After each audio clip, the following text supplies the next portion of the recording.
I'm Francis Dearnley, and this is Ukraine, the latest.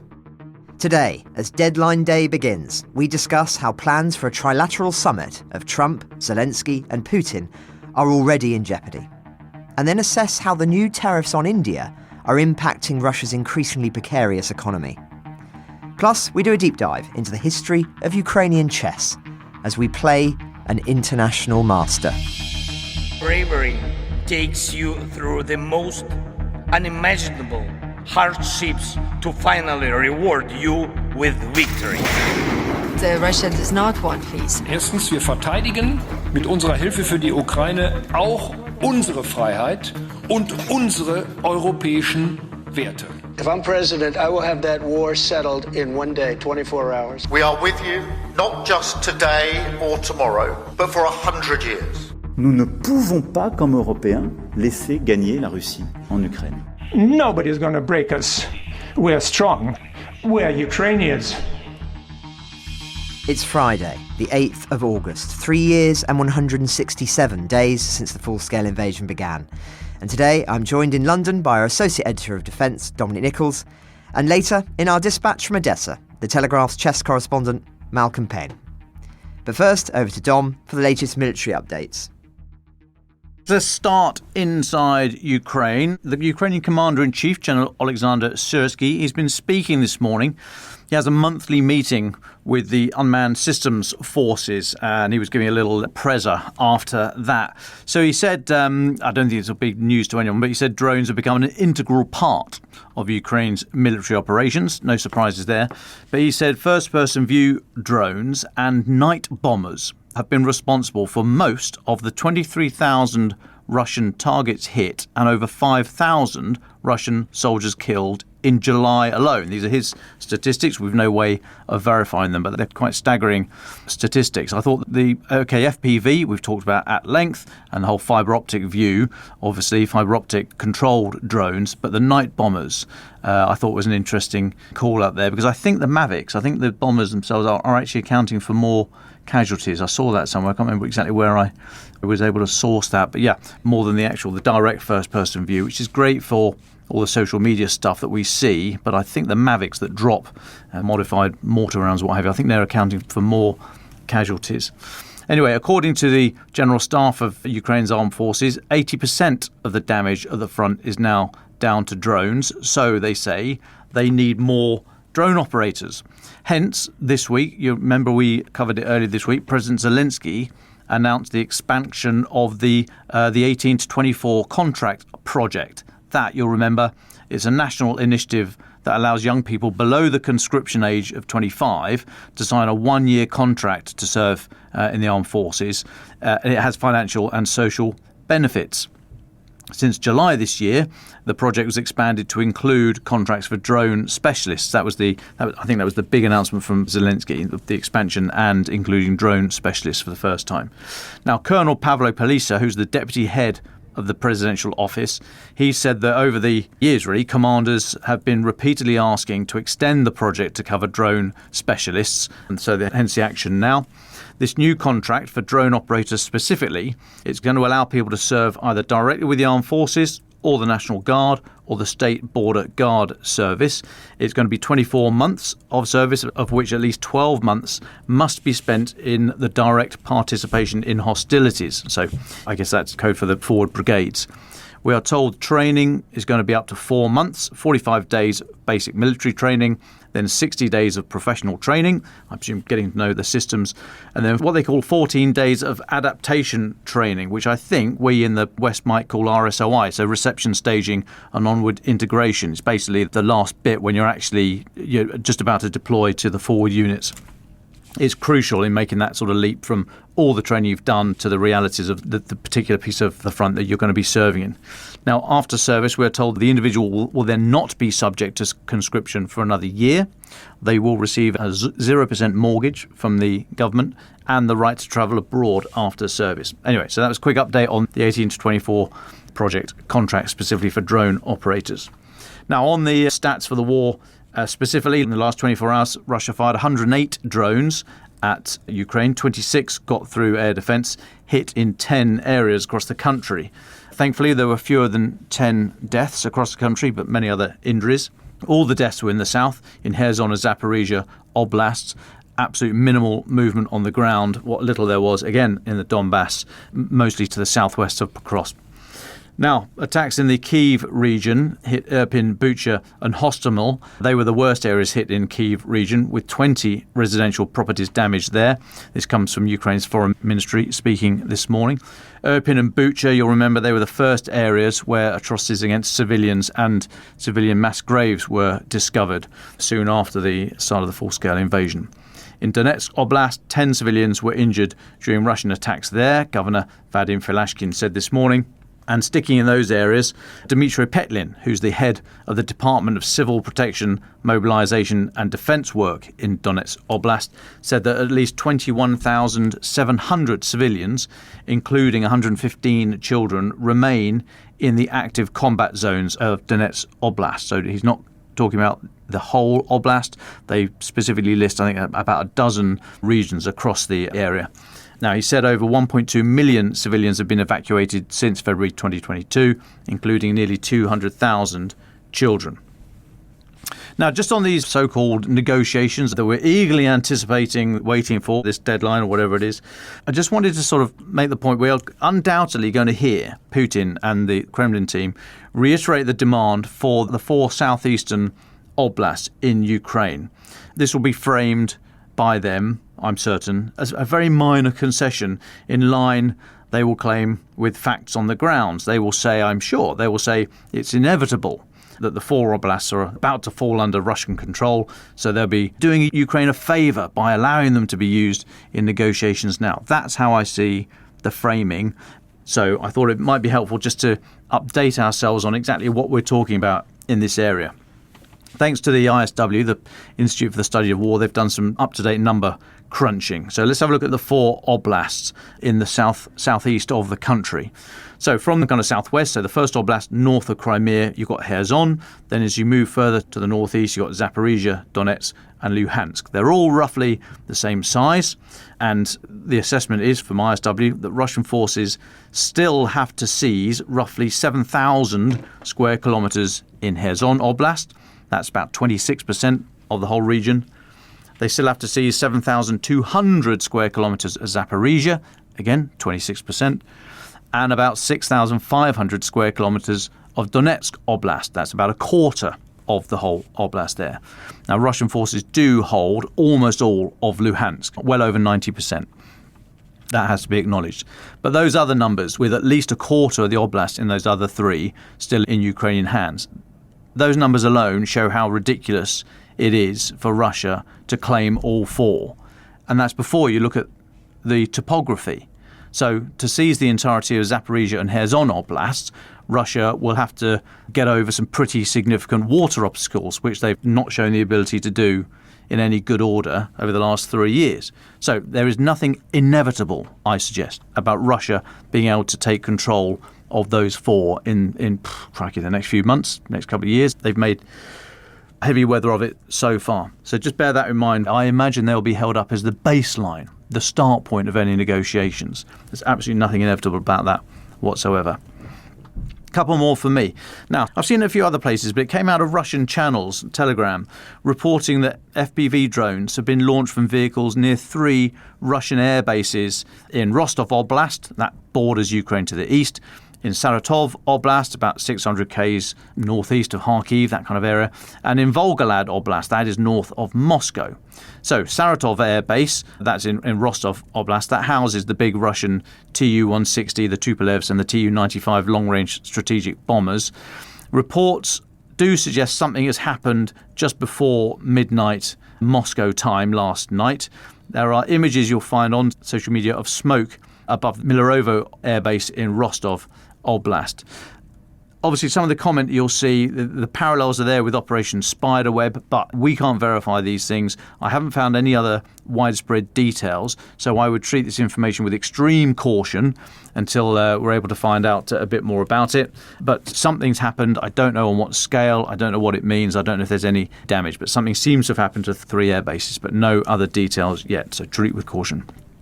And the last one for me, Francis, Ukraine's Defence Minister, Denis Shmyhal, I'd completely forgotten that in the reshuffle he took over from Rustem Umerov. But yeah, Denis Shmyhal was moved from Deputy Prime Minister. He's now the Defence Minister of Ukraine. He posted on X this morning saying that he'd been speaking with Bulgarian Defence Minister Atanas Zaprianov on the continued support for Ukraine's defence and also Black Sea security more broadly. So Mr. Shmyhal, he's proposed Ukraine's participation in the Black Sea demining initiative that Bulgaria, Turkey and Romania work on. So he's suggesting Ukraine get involved with that to ensure obviously safe navigation in the Black Sea, particularly with the grain fleet, which might be a chance to suggest people, if they want to have a look at what's happening in the Black Sea regarding the grain corridor and what have you. We were there recently. There's a film, I put the links in the episode notes, but we were down just off the coast of Odessa. In one sort of neat half-hour segment, we saw the story. We saw the grain ships coming in and all the air raid alerts went off for a ballistic missile alert whilst we were out bobbing around on the Ogin with the Ukrainian Navy. It was quite something. Anyway, that's us up to date, Francis. Thanks, Dom. Well, today is deadline day, and once again, a lot has happened in the hours since our last broadcast. We left you with talk that trilateral peace talks within the next week were in the offing, with Trump agreeing to meet President Putin, President Zelensky, then possibly with the two of them together to try and strike a deal to end the war. Well, already, and rather predictably, that proposal seems to be in peril, with Trump saying he is now open to meeting Putin without Zelensky, abandoning a proposal which mere hours earlier was being presented by White House officials as cast iron. That Putin would have to agree to meet his Ukrainian counterpart in order for talks with Trump to go ahead. But when pressed last night whether Putin needed to speak with Zelensky, the US said this: "No, he doesn't. No, they would like to meet with me and I'll do whatever I can to stop the killing." Now, to reiterate, earlier on Thursday, a White House source had said explicitly this: Putin must meet with Zelensky for the meeting to occur. As discussed yesterday, a meeting between Trump and Putin is simply too good an opportunity for the Kremlin to miss. One of Putin's aides has already said the meeting will happen in the coming days, with the UAE flagged as a potential venue. Tellingly, Putin has also been swift to signal he's not ready to come face-to-face with Zelensky in the near future, saying this: "For this to happen, certain conditions must be created. Unfortunately, we are still far from creating such conditions." Trump's apparent walk back on the demand for three-way peace talks came as details of a proposed American peace plan emerged as the basis for the talks. This strategy, according to the report by Onet, the Polish news website, said that it would end the long-running war in a truce, but would not see an official end and peace settlement agreed. So this would allow Russia, according to the plan, to maintain de facto control over the land it occupies without demanding Ukraine to officially cede those territories to Moscow. More importantly, Ukraine would not be expected to sign a document that blocks its path to NATO membership or put a halt to donations of Western weapons by allies. The American proposal would therefore require Putin to climb down from his previous demands for Ukraine to entirely surrender sovereignty over 4 regions to Moscow and an end to Western military support for Kyiv. Suffice to say, this is a marked improvement from where we were a few weeks ago, and we understand that Zelensky spent Thursday phoning a number of European leaders to secure support for those emerging plans. He told Friedrich Merz, the Chancellor of Germany, that he was not afraid of settling the war in a meeting with Putin. After a phone call with Emmanuel Macron, the President of France, he said, "We remain mindful of the need for a real ceasefire. Ukraine is ready for it, and there has been no clear public response from Russia yet." So where does all this leave us in terms of the crushing tariffs we were promised unless Russia agreed to a ceasefire? The simple answer is we don't know. There might well be announcements later today or over the weekend, but the mood music isn't promising. It feels like, once again, a deadline is going to be missed to make way for possible meetings, which many fear could ultimately favour Moscow far more than Ukraine, particularly if Putin and Zelensky don't meet, but Putin does meet with Trump. But that's not to say the additional 25% tariffs on India, which have been put in place, ostensibly because of their purchasing of Russian oil, though, as I said yesterday, there's a lot of scepticism around that and that it might really have more to do with US-Indian relations. Those sanctions have already had an impact. India's state-owned oil refiners have pulled back from purchasing Russian crude oil, with several of the companies, including Indian Oil Corp, Hindustan Petroleum Corp, all planning to skip purchases of crude oil in the upcoming buying cycle. That comes from Bloomberg. The companies are waiting, apparently, for clear government guidance. A dip in purchases from Russia could prompt a rush for oil from other countries, of course, including the Middle East and Africa, plus the United States. That matters because we still don't know, nobody does, how unstable the Russian economy truly is. But it is telling that those who monitor the Russian press closely have traced more and more stories of economic hardship, as we've reported. And this follows data released in the last 24 hours by the Russian Finance Ministry. It shows that its federal budget deficit rose sharply to 4.9 trillion rubles, that's about $61.4 billion, by the end of July, having originally planned for a 3.8 trillion ruble deficit in 2025, so around $47.6 billion. The July figure already exceeds, therefore, the government's full-year target by more than 30%. As the Kyiv Independent writes, the deficit comes as the Kremlin raised defence spending to its highest level since the Cold War, and as many Russian officials warn about the possibility of recession. The deficit jumped by 1.2 trillion rubles last month alone, mainly due to a decline in the average price of oil. While the Russian Finance Ministry claims spending is on schedule, the overall budget performance paints a bleaker picture. Revenues grew just 2.8% year-on-year in nominal terms, while expenditures jumped 20.8%. Oil and gas revenues, still responsible for roughly a third of federal income, fell 18.5% over the first 7 months of 2025 compared to the same period last year. The decline accelerated from the 16.9% year-on-year drop reported from the first half of the year. The Finance Ministry cited weak oil prices and a strong ruble as the primary causes. Brent crude prices fell to $66.4 per barrel as of today, marking the largest weekly drop since June. Russian opposition politician and government advisor Vladimir Milov said the Kremlin is depleting its reserves to cover a rising budget deficit and fund the war. So given all of that, one surely would argue the strategically smart thing to do, if the White House wants meaningful talks next week, would be to impose the tariffs it promised before those talks, putting more pressure on Moscow. But if a wave of secondary tariffs aren't forthcoming today or over the weekend, I expect that all focus will turn to those talks. And it's going to be imperative for Ukraine and its allies to have a plan for all possible eventualities, from best to worst. Anything it feels is possible at the moment. So it's going to be another big week, everyone. Stay tuned. We'll be here. And now, to close the week, a special segment recorded during our trip to Odessa, dedicated to Ukrainian chess. Well, Malcolm, chess correspondent for the Telegraph. We're underground in Odessa. Where exactly are we? What's happening today? So we're visiting a junior chess tournament.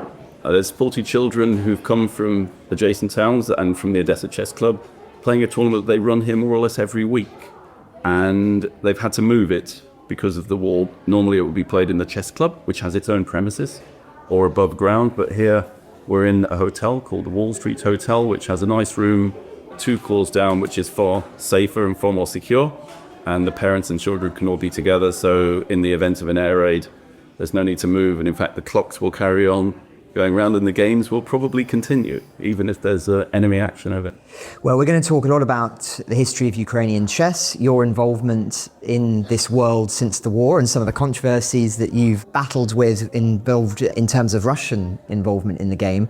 But before we do that, we should paint a picture of the formidable scene in front of us. We've got two chessboards. I'm sitting next to Dom, and we're going to play you whilst we're doing this. It certainly is a first for Ukraine the latest. So just remind us, Malcolm, how good are you?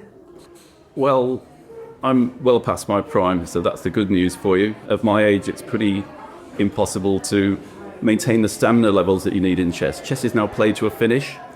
It used to be far more leisurely. You used to play for 5 hours, go and have dinner, look at the game, come back, carry on if it was still going. But now with computers, you can't do that. And so every game is played to a finish. You need a lot of energy. But at my peak, I suppose I was roughly in the world's top 500 players. I got to be an international master, which means you have to play to a certain level 3 times in tournaments. And then they give you the title for life, which is very nice because my moves nowadays probably aren't worthy of the international master title. So hang on, so we are playing an international master of chess. Yeah, and I was... When was the last time you played chess, Dom? Well, not that long ago, actually. And I was quite impressive. I'm quietly confident. Oh, I haven't played in months, so I'm a little bit delicate after a few glasses of Odessan wine last night. So what could possibly go wrong? Well, the greatest player with a hangover was the former world champion Mikhail Tal, who would drink non-stop throughout tournaments very often, but it just didn't seem to affect his play at all. In fact, the most famous story about Tal was that he once went on such a drinking binge in Reykjavik that they hospitalized him. And the morning after, he woke up and he said, "Okay, I'm going now." They said, "You can't, Mr. Tal, you're dangerously ill." He said, "No, I have to play Kasparov." And it was true, he was playing Garry Kasparov that morning. They said, "No, but you absolutely can't, you could die." He says, no, I'm playing against Garry Kasparov." He walked out and he made a draw against Kasparov with the black pieces. And when I say with the black pieces, having the black pieces in chess, which I want to point out I have here against you guys, is a bit like returning the serve. So when you're white in chess, you move first. Essentially, you're serving and you have that kind of advantage. Well, let's get a couple of shot glasses then in, shall we, before we play this? And just for full disclosure, it's about 11 o'clock in the morning? Yeah. It is. Okay, well, I suppose we better get this game kicked off. So you play your moves whenever you want to play them, and I'll just reply. Right, you first then, Dom. Is it going to be the Queen's Gambit? It looked like it might have been. I don't think Dom knows what that is. Hand moving towards the pawn in front of the Queen. No? B3. Okay, so this is the Nimzovich-Larsen opening, named after one great player.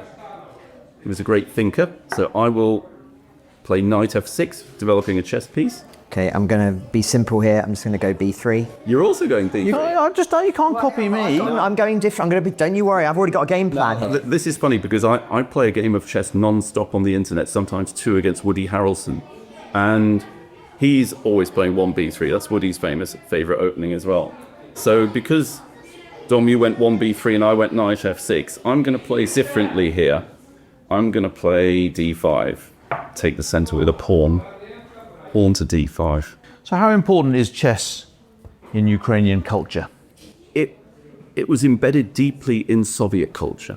And even after the collapse of the Soviet Union, it's still extremely important in Ukraine.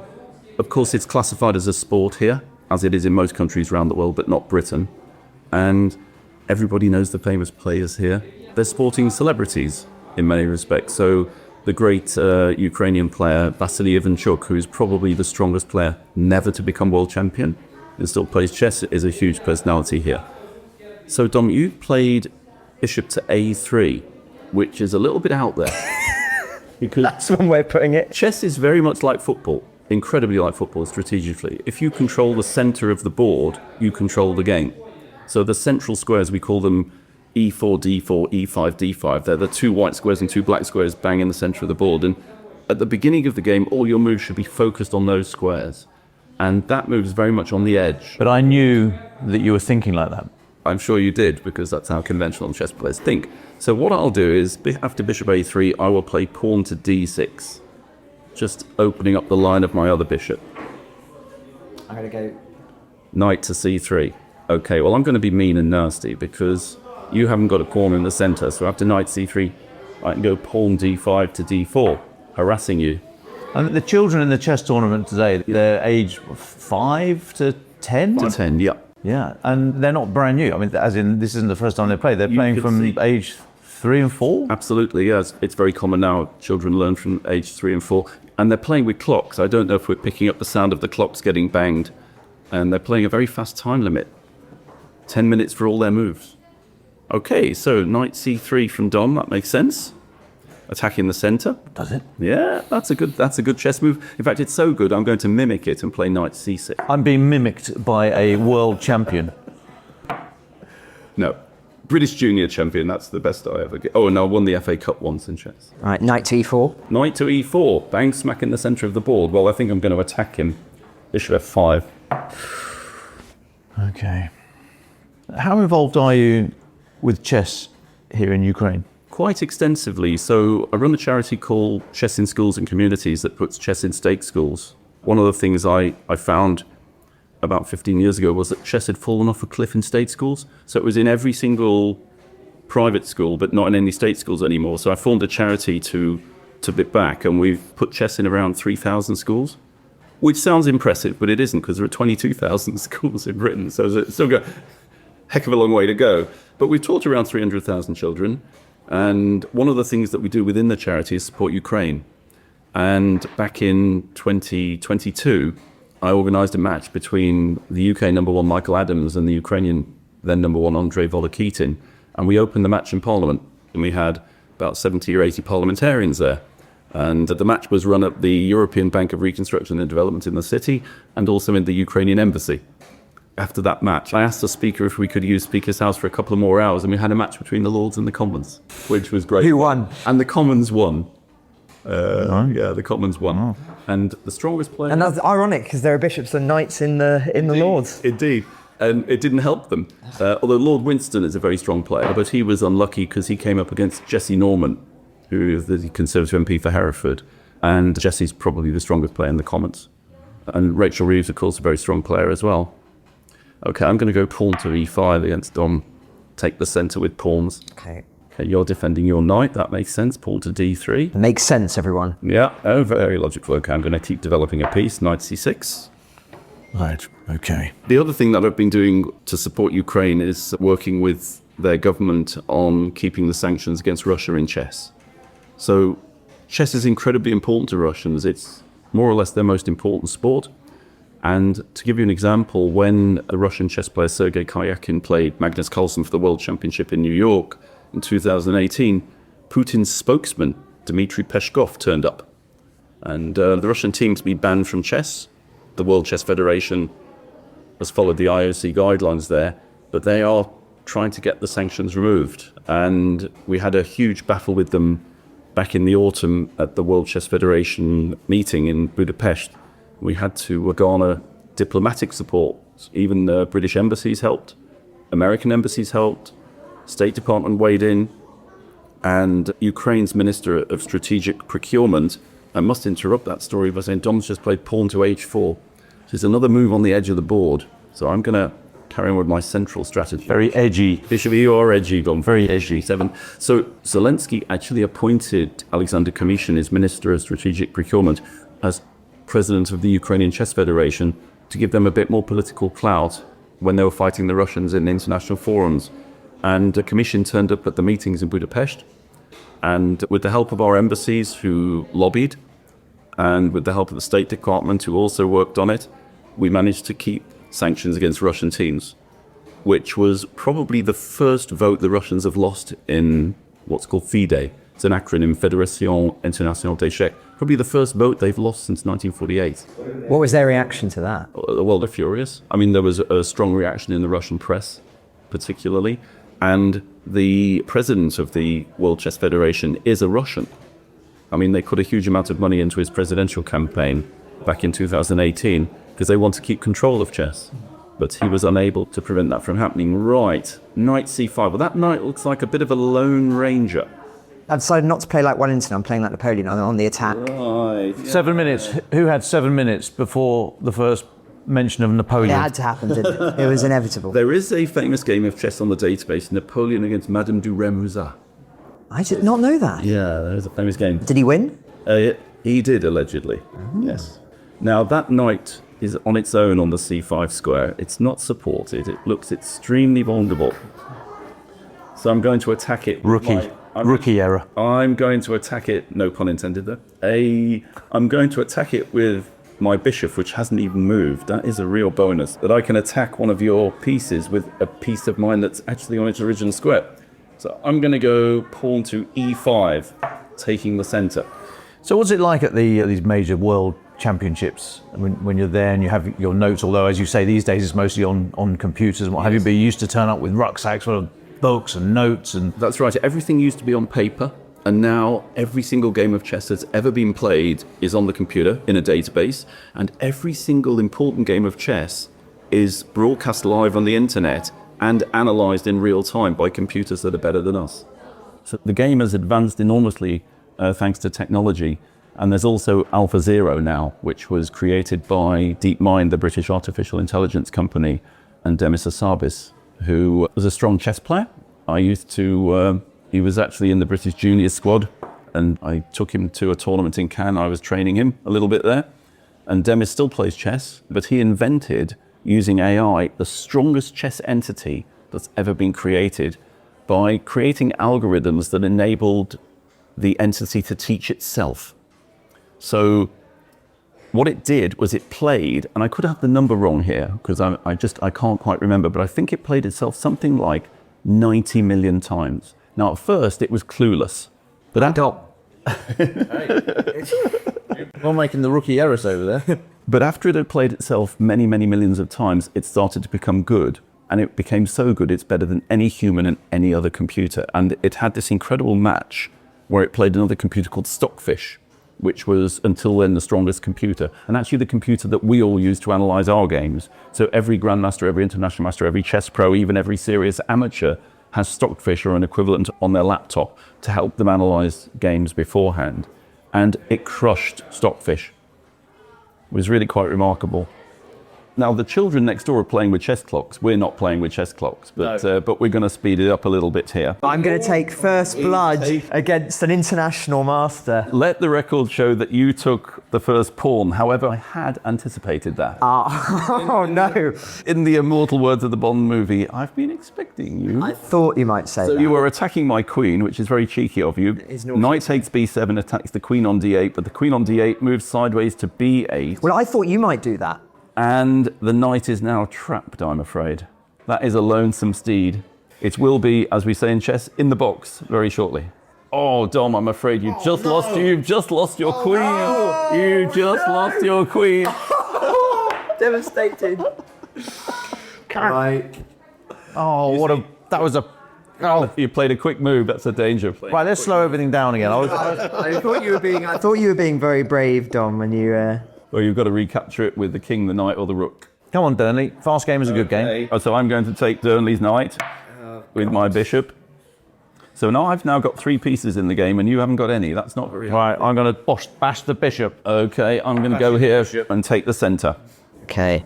So I now dominate the centre with my 2 pawns against Dom. Okay, that allows me to take your bishop on the edge.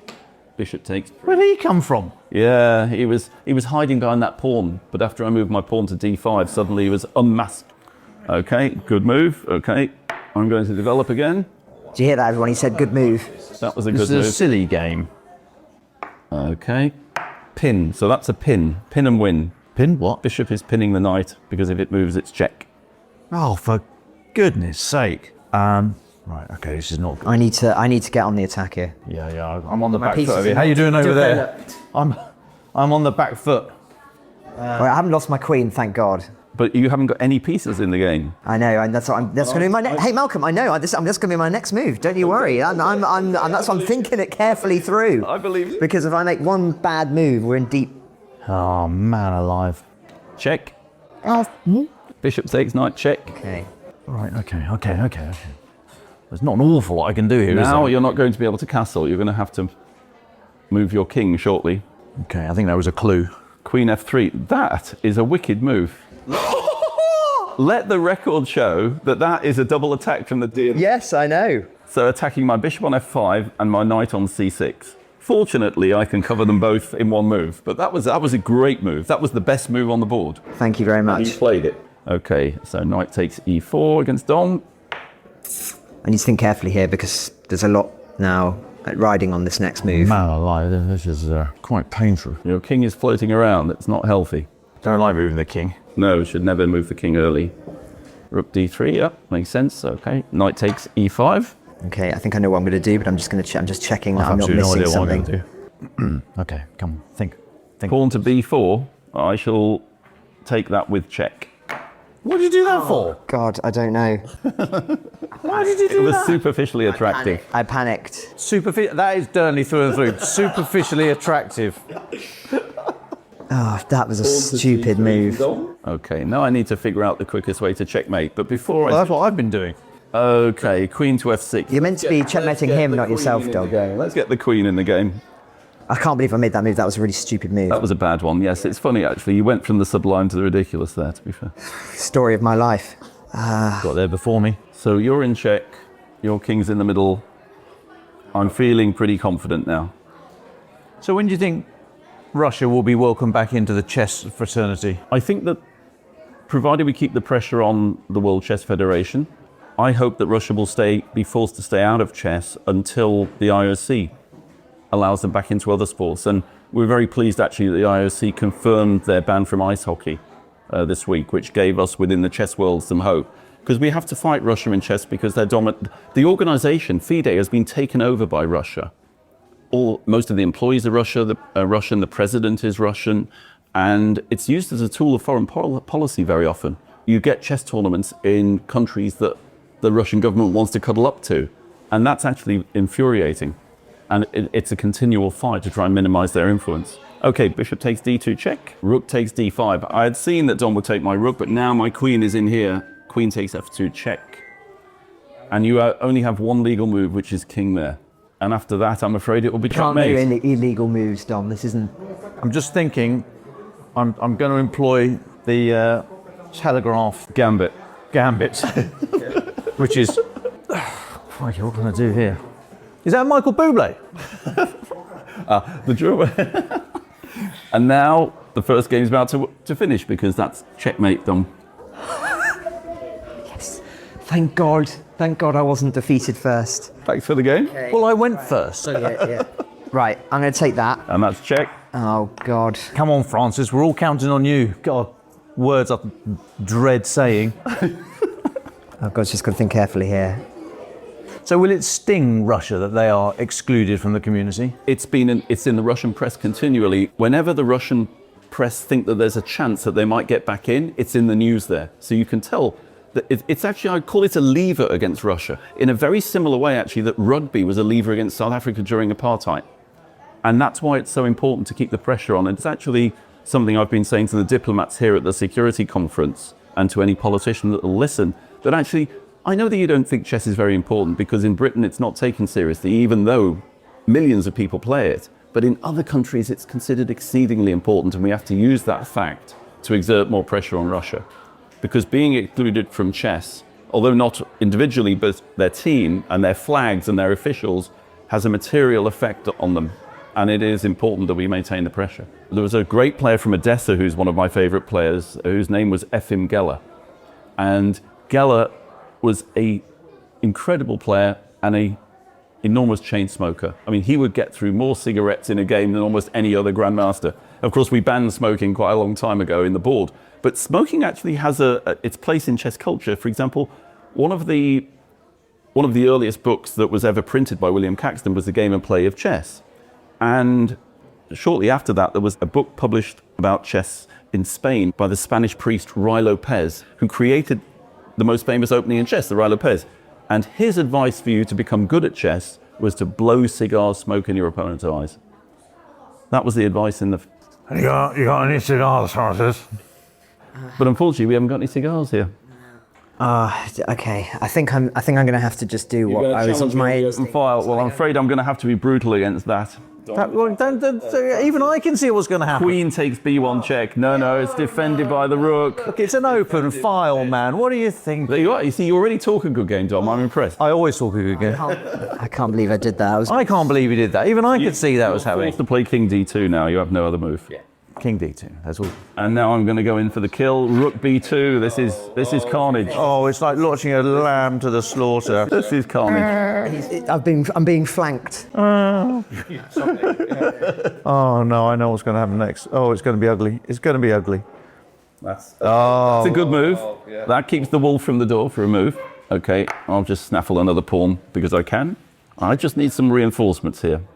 I need to bring my knight into the attack. And then that will be the end. I feel like I'm slowly bleeding out here. Did I make any moves worthy of its own name and sort of chess immortality? Well, that bishop on A3 was unusual. We could name that one.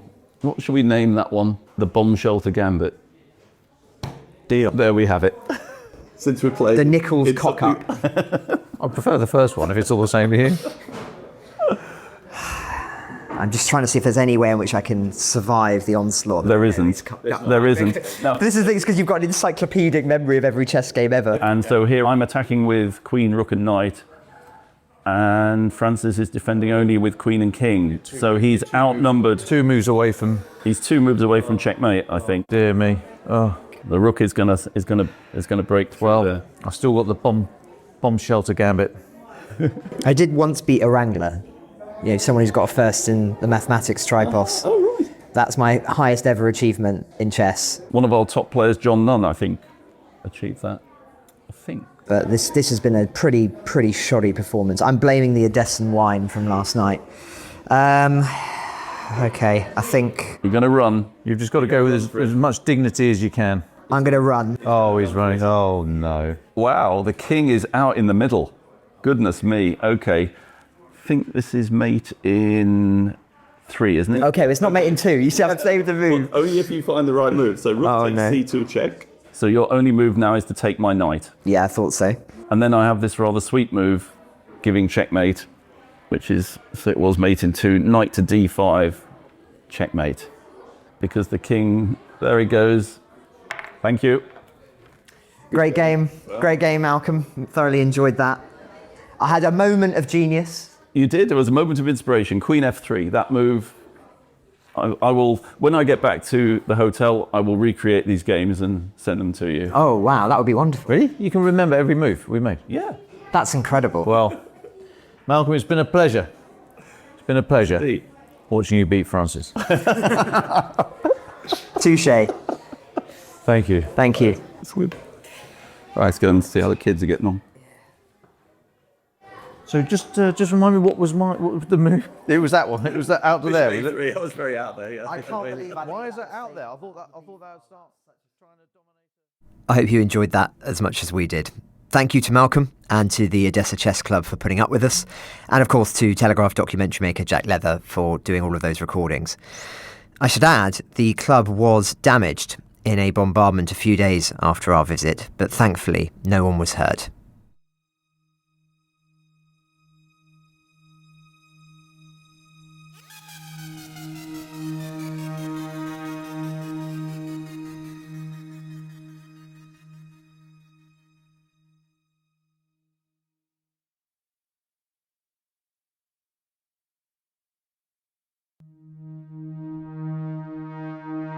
Dom, on to final thoughts now, and you have another sporty one for us. I would like to leave people by pointing them to The Guardian, colleagues of ours here on Fleet Street.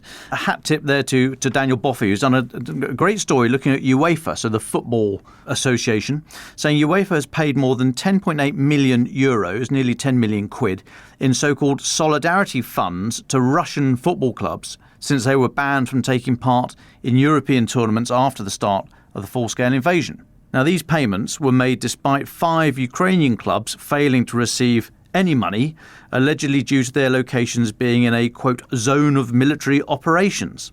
So solidarity payments are generally provided to clubs that fail to do well enough at a domestic level to get into European competitions. They're designed to maintain the balance in Europe's top divisions in light of the additional revenue some clubs receive through participation in European competitions.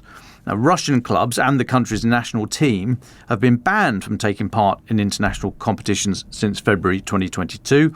But despite that, UEFA has paid millions of euros to the Russian Football Association. Now, at the same time, the directors of 5 Ukrainian clubs wrote to the president of UEFA, Alexander Sheferin, who's a Slovenian lawyer, wrote in July to complain of this, what they call this extraordinary situation in which their solidarity payments for the years 23-24 and 24-25 were withheld. Worth noting, Polina Yumasheva, who's the daughter of a former advisor to Putin, sits on UEFA's Governance and Compliance Committee. Just fancy that. Fancy that. A spokesperson for UEFA initially told The Guardian that they would provide a statement to explain the payments, but then failed to provide any response whatsoever. Anyway, nice work from The Guardian there. We'll put the link in the episode notes. Thanks, Dom. Well, in case anyone is in the market for a luxury super yacht, one once owned by sanctioned Russian billionaire Suleiman Kerimov will be auctioned next month. It's 106 metres long. It's called the Amadea. It's valued at just over $300 million. Seized back in April 2022 after Russia's invasion, and represents, of course, one of those valuable oligarch assets to be sold under Western sanctions programmes.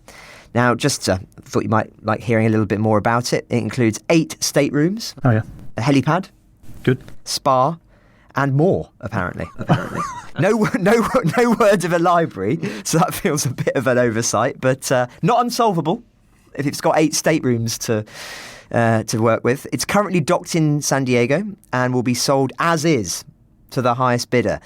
You've got to submit a $10 million deposit though by September the 5th. So if you're interested, Dom, it's time to start feeling down the cracks in the sofa and shaking the piggy bank. If anyone is near San Diego and wants to buy this, I do have my powerboat licence. I did my powerboat licence over COVID.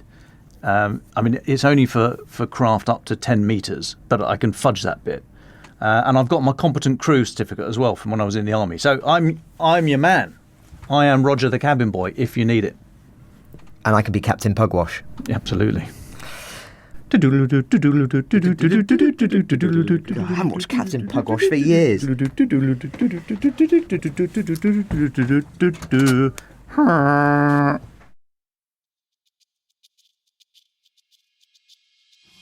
Ukraine the Latest is an original podcast from The Telegraph, created by David Nicholls. To support our work and stay on top of all of our Ukraine news, analysis and dispatches from the ground, please subscribe to The Telegraph. You can get 1 month free, then 2 months for just £1 at www.telegraph.co.uk/Ukraine the Latest. Deploying cutting-edge technology, we also release Ukrainian and Russian versions of this podcast. These translations retain our voices and delivery so that it can reach listeners in every region of Ukraine and those parts of Eastern Europe where Russian is still widely spoken. Links to those can be found in the podcast description to this episode. You can also now sign up to the new Ukraine the Latest weekly newsletter. Each week, Dom, Nicholls and I answer your questions, provide recommended reading, and give exclusive analysis and behind-the-scenes insights, plus maps of the front lines and diagrams of weapons to complement our daily reporting. It's free for everyone, including non-subscribers. You can find the link to sign up in the descriptions for this episode. We regularly have a Ukraine Live blog on our website, where you can follow updates as they come in throughout the day, including insights from regular contributors to this podcast.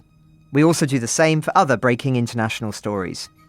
If you appreciate our work, please consider following Ukraine the Latest on your preferred podcast app and leave us a review, as it really helps others find the show. Please also share it with those who may not be aware we exist.